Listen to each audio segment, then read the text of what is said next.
Good evening प्यारे बच्चों। आज हम अध्ययन करेंगे बुक नंबर 2 भारत लोक और अर्थव्यवस्था के अध्याय फर्स्ट की, जिसका नाम है जनसंख्या वितरण घनत्व और वृद्धि। जनसंख्या का हमें पता है, जन यानी लोग, संख्या यानी लोगों की संख्या को जनसंख्या कहते हैं। वितरण का अर्थ होता है उनका बंटवारा। ऐसे भी राज्य हैं, जैसे उत्तर प्रदेश की बात करें तो जो सबसे ज्यादा जनसंख्या निवास करती है, असम की बात करें सबसे कम जनसंख्या निवास करती है। तो जनसंख्या का वितरण है, उसके बारे में अध्ययन करेंगे। घनत्व, प्रति वर्ग किलोमीटर में रहने वाले व्यक्तियों की संख्या को जनसंख्या घनत्व कहते हैं। ऐसे स्थान है जिनका जनसंख्या घनत्व है अधिक है, और ऐसे भी स्थान है जिनका जनसंख्या घनत्व है वो बहुत ही कम है। अगर हम बात करें बिहार की, केंद्र शासित प्रदेश में दिल्ली की, तो वहाँ का जनसंख्या घनत्व बहुत ज्यादा है। अगर हम बात करें अरुणाचल प्रदेश की, तो वहाँ का जनसंख्या घनत्व मात्र 17 है। वृद्धि, वृद्धि के बारे में हम पहले ही अध्ययन कर चुके हैं। दो समय अंतरालों के मध्य होने वाले जनसंख्या परिवर्तन को जनसंख्या वृद्धि कहते हैं। तो जनसंख्या वृद्धि, घनत्व, वितरण और जनसंख्या, इन सब के बारे में इस अध्याय में हम अध्ययन करेंगे। हमें पता है कि जनगणना है, जनगणना वो जनगणना 2011 के अनुसार भारत की जनसंख्या है। अगर हम देखें 2011 के अनुसार भारत की जनसंख्या है 121 करोड़। 2011 की जो जनगणना थी उसमें भारत की जनसंख्या है वो 121 करोड़ थी। अगर हम देखें पुराने समय में सबसे पहले जनगणना हुई कब थी, तो 1872 की अगर हम बात करें, सर्वप्रथम जनगणना है वो 1872 में हुई थी, और उस समय गवर्नर जनरल थे लॉर्ड मेयो।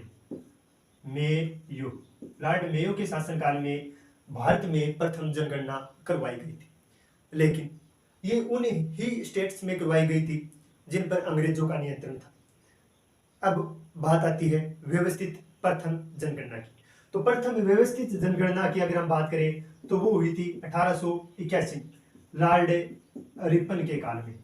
लॉर्ड रिपन के काल में ये दोनों से हमें याद रखनी है। प्रथम जनगणना अगर आपसे कोई पूछ ले कि भारत में प्रथम जनगणना कब करवाई गई थी, तो वो करवाई गई थी 1872 में। और प्रथम व्यवस्थित जनगणना कब करवाई गई थी, तो 1881 में। और किसके समय में, लॉर्ड रिपन के समय में। अगर हम वर्तमान की बात करें तो ये वर्तमान में जो जनगणना थी ये 15वीं जनगणना थी, यानी अब तक है वो 15 जनगणना हो चुकी। 2011 में जो जनगणना हुई थी वो 15वीं जनगणना थी, और 15वीं जनगणना में भारत की जनसंख्या है वो 121 करोड़ है।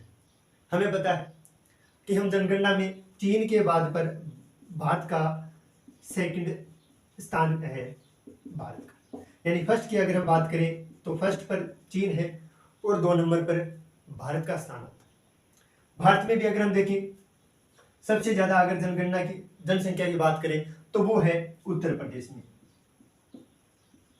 भारत की सबसे ज्यादा जनसंख्या है वो उत्तर प्रदेश में निवास करती।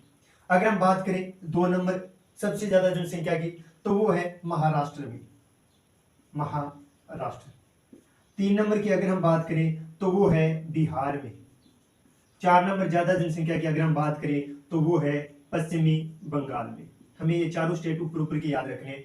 सबसे ज्यादा जनसंख्या भारत में देखें, विश्व में अगर हम देखें तो चीन की सबसे ज्यादा जनसंख्या है, और अगर हम भारत में देखें तो भारत में सबसे ज्यादा जनसंख्या उत्तर प्रदेश, 2 नंबर महाराष्ट्र, 3 नंबर बिहार, और 4 नंबर है बंगाल।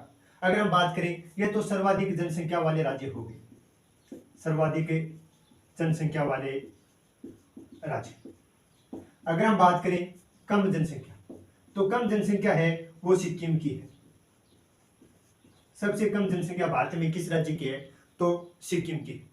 सिक्किम की सबसे कम जनसंख्या है, और सबसे ज्यादा जनसंख्या है वो उत्तर प्रदेश की। सर्वप्रथम जनगणना 1872 में लॉर्ड मेयो के शासनकाल में। व्यवस्थित प्रथम जनगणना 1881 में लॉर्ड रिपन के काल में। वर्तमान 2011 की जनगणना है वो शुरू से लेकर अगर हम देखें अब तक की तो वो 15वीं जनगणना थी, और 2011 में अगर हम देखें तो भारत का दूसरा स्थान है। भारत की जनसंख्या 121 करोड़ है। भारत में सबसे ज्यादा जनसंख्या है वो उत्तर प्रदेश की है, और सबसे कम जनसंख्या है वो सिक्किम राज्य की। हमें ये याद रखना है। अब अगर हम देखें कुछ महत्वपूर्ण पॉइंट, अगर हम बात करें उत्तरी अमेरिका,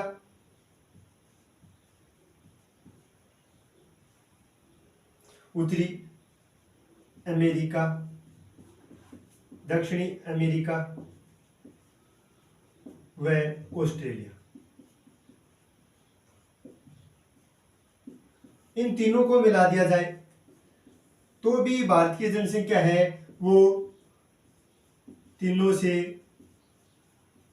अधिक है। उत्तरी अमेरिका, दक्षिण अमेरिका और ऑस्ट्रेलिया तीनों को मिला दिया जाए तो भी भारत की जनसंख्या है वो इन तीनों से अधिक है। याद रखना है, उत्तरी अमेरिका, दक्षिण अमेरिका और ऑस्ट्रेलिया, अगर इन तीनों की जनसंख्या को मिला दिया जाए तो भी भारत की जनसंख्या है वो इन तीनों से अधिक है। अब 2 नंबर पॉइंट की अगर हम बात करें, ज्यादा जनसंख्या क्या है? ज्यादा जनसंख्या सामाजिक और आर्थिक समस्या पैदा करती है। जितनी ज्यादा जनसंख्या होगी उतने ही ज्यादा समस्या होगी। तो सामाजिक आर्थिक है वो क्या है? समस्या पैदा करती है।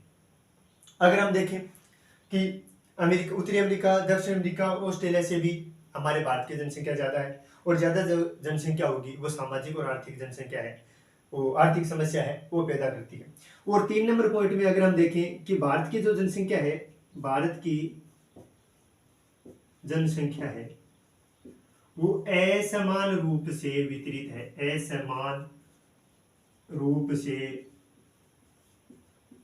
वितरित है।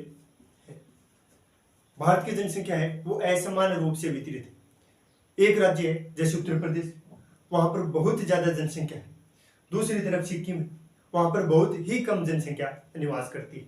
अगर हम देखें अब ये असमान जनसंख्या क्यों है, इनके पीछे की अगर हम देखें तो भौतिक कारक इनके पीछे जिम्मेदार है, भौतिक कारक। और अगर हम देखें इनके पीछे जो खनिज है वो भी जिम्मेदार है। तो जनसंख्या का वितरण है वो जमीन है, जलवायु है, खनिज है, ये सब जनसंख्या वितरण को प्रभावित करते। जहां पर खनिज ज्यादा होगा जनसंख्या ज्यादा होगी, खनिज कम होंगे जनसंख्या कम होगी। जहां पर उबड़ खाबड़ जमीन है वहां पर जनसंख्या कम है और जहां पर समतल उपजाऊ जमीन पाई जाएगी वहां पर जनसंख्या अधिक है। तो ये चीज है जनसंख्या वितरण को प्रभावित करती है। हमें याद रखना है उत्तरी अमेरिका, दक्षिण अमेरिका, ऑस्ट्रेलिया तीनों से हमारी जनसंख्या है वो तीनों देशों से अधिक है। ज्यादा जनसंख्या होगी सामाजिक आर्थिक समस्याएं पैदा करेगी और भारत की जो जनसंख्या है वो असमान रूप से वितरित है। ये थोड़ा सा है। अगर हम देखें जनगणना 1872 में प्रथम जनगणना हुई थी लॉर्ड मेयो के शासनकाल में, व्यवस्थित प्रथम जनगणना है और 1881 में लॉर्ड रिपन के काल में हुई थी। 2011 में जो जनगणना हुई थी वो शुरू से लेकर अब तक हम देखें तो 15वीं जनगणना थी। उसमें भारत की जनसंख्या 121 करोड़ है और सबसे ज्यादा जनसंख्या विश्व में अगर हम देखें तो चीन की है और चीन के बाद दूसरा स्थान है वो हमारे भारत का आता है। भारत में अगर हम देखें सबसे ज्यादा जनसंख्या है वो उत्तर प्रदेश में है और सबसे कम जनसंख्या है वो सिक्किम में है। 2 नंबर पर अगर ज्यादा हम देखें महाराष्ट्र, बिहार, बंगाल, आंध्र प्रदेश, ये मध्य प्रदेश और उसके बाद तमिलनाडु, राजस्थान, बहुत से राज्य ऐसे हैं जहां पर बहुत ज्यादा जनसंख्या निवास करती है। और हमें 1-2 ऊपर के याद रखने, सबसे ज्यादा जनसंख्या उत्तर प्रदेश में और सबसे कम जनसंख्या है वो सिक्किम में निवास करती है। अब देखिए उत्तरी अमेरिका, दक्षिण अमेरिका और ऑस्ट्रेलिया इन तीनों की अगर जनसंख्या को मिला भी दिया जाए तो भी भारत की जनसंख्या इन तीनों से अधिक होगी। ज्यादा जनसंख्या है वो कई प्रकार की समस्याओं को जन्म देती है। भारत में अगर हम जनसंख्या देखें तो असमान रूप से वितरित है। अगर हम देखें जनसंख्या वितरण को प्रभावित करने वाले कारकों में तो पहला हमारा कारक है भौतिक कारक। जनसंख्या वितरण को भौतिक कारक कैसे प्रभावित करता है? भूविन्यास, यानी जमीन की बनावट है वो जनसंख्या वितरण को प्रभावित करता है। पहली किताब में हमने अध्ययन कर लिया है कि जहां पर ऊबड़ खाबड़ जमीन है वहां पर कम जनसंख्या और जहां पर समतल जमीन है वहां पर ज्यादा जनसंख्या निवास करती है। जल की उपलब्धता भी जनसंख्या वितरण को प्रभावित करती है। यही कारक है वो जनसंख्या वितरण और जनसंख्या घनत्व इन दोनों को प्रभावित करने वाले कारक है। अगर एक में हमें याद हो गया तो दूसरे में अपने आप ही हम इसका विवरण लिख सकते हैं। जनसंख्या वितरण प्लस जनसंख्या घनत्व दोनों को प्रभावित करने वाले कारक है वो एक समान है। तो भूविन्यास यानी समतल जो जमीन होगी वहां पर जनसंख्या ज्यादा निवास है करेगी, और जहां पर उबड़ खाबड़ जमीन होगी वहां पर कम जनसंख्या निवास करेगी। जहां पर जल आसानी से उपलब्ध होगा वहां जनसंख्या ज्यादा, और जहां पर जल आसानी से उपलब्ध नहीं होगा वहां पर जनसंख्या है वो कम निवास करेगी। जलवायु अधिक गर्मी और अधिक ठंडे वाले स्थानों पर कम जनसंख्या निवास करती है, जबकि मध्य अक्षांशों में ज्यादा जनसंख्या निवास है करती है। ये तो थे भौतिक कारक। अगर हम देखें सामाजिक, ऐतिहासिक व आर्थिक कारकों में, तो स्थायी कृषि है वो भी जनसंख्या को वितरण और घनत्व को प्रभावित करती है। जहां पर स्थायी कृषि ज्यादा होती है वहां पर ज्यादा जनसंख्या निवास करती है। और मानव बस्तियां हैं वो भी जनसंख्या वितरण को प्रभावित करती है। परिवहन का जाल है वो भी जनसंख्या वितरण को प्रभावित करता है। औद्योगिकरण, नगरीकरण, इन सब के बारे में पहली किताब में हमने अध्ययन कर लिया। ये सब है वो जनसंख्या वितरण और घनत्व दोनों को प्रभावित करता है। ये थे भौतिक कारक और ये है सामाजिक, ऐतिहासिक और आर्थिक कारक। अगर हम देखें कि जनसंख्या ज्यादा कौन से भाग में, अगर हम बात करें भारत की, तो भारत को 7-8 भागों में विभाजित किया गया है। एक तरफ मरुस्थलीय प्रदेश है, मरुस्थलीय पर उत्तरी मैदान है, वो हिमालय प्रदेश है, तटीय मैदान है, तो अनेक भागों में भारत को विभाजित किया गया है। ज्यादा जनसंख्या किन किन भागों में निवास करती है और कम जनसंख्या किन भागों में निवास करती है उसके बारे में अध्ययन करेंगे। सबसे ज्यादा जनसंख्या अगर हम देखें तो मैदानी प्रदेश जहाँ की मिट्टी उपजाऊ होती है वहां पर जनसंख्या है वो ज्यादा निवास करती है। डेल्टा यानी नदियों का किनारा जहाँ पर जनसंख्या ज्यादा निवास करती है। और तटीय मैदान, समुद्र के मैदानी जो प्रदेश होते हैं वहां पर जनसंख्या है वो ज्यादा निवास करती है। अगर हम देखें जनसंख्या है वो कम कहाँ पर निवास करती है, इन प्रदेशों में भारत में ज्यादा जनसंख्या निवास करती है। प्रायद्वीपीय उच्च भाग है, ऊंचे ऊंचे पठार है, पर्वत है, वहां पर कम जनसंख्या निवास करती है।